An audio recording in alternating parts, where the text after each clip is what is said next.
زما خیستا نبی شملتا نزار زار ځان سره خادم میکلا یو زنانه کړی دی هغه دا دی چې یو سړی د ښځې سره زنا وکړي والعیاذ بالله آیا دا سړی بیا څه وخت بعد د دې ښځې د مور یا د لور سره نکاح کولی شي او که نه جواب د دې مسلې دا دی وبالله التوفیق اولني خبره دا ساتل پکار چې زنا یو غټ جرم دی او په کبیره ګناهونو کې الله سبحانه وتعالی دې موږ ساتي الله سبحانه وتعالی زموږ د معاشرې زموږ د قوم او د ټولو مسلمانانو د الله حفاظت وکړي او په دې باندې سخت وعید راغلی په قرآن کې الله سبحانه وتعالی د خپلو خاص بندګانو صفات ذکر کړي عباد الرحمن والذين لا يدعون مع الله إلها آخر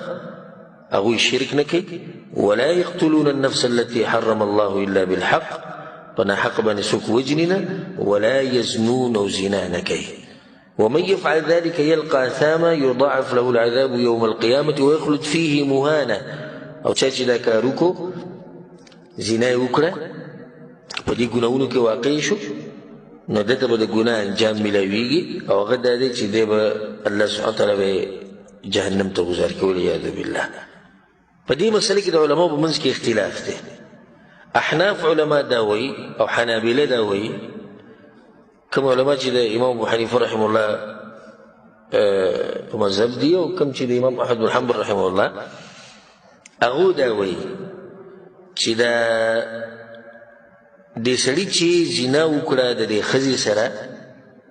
نو په ده باندې د دې ښځې مور او لور د دواړه حرامې شوې او هغو دا مسله دې دپاره بیانوي لکه وایي که یو سړی راولګي د یو ښځې سره واده وکړي نکاح ورسره وکړي واده وکړي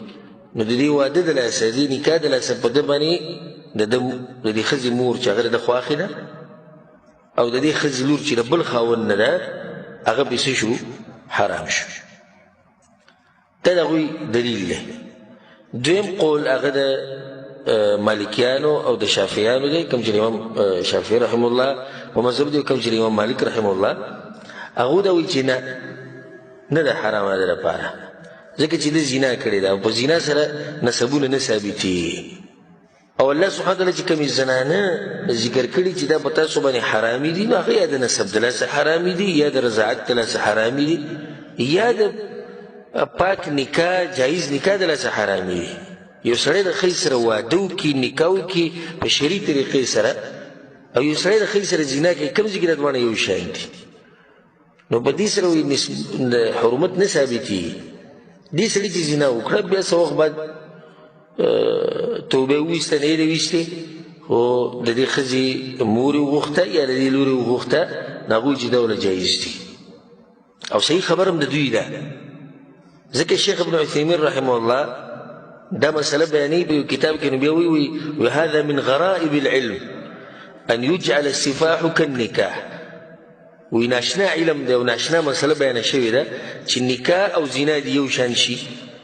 ذكر الشيخ رحمه الله بيقول وهو من أضعف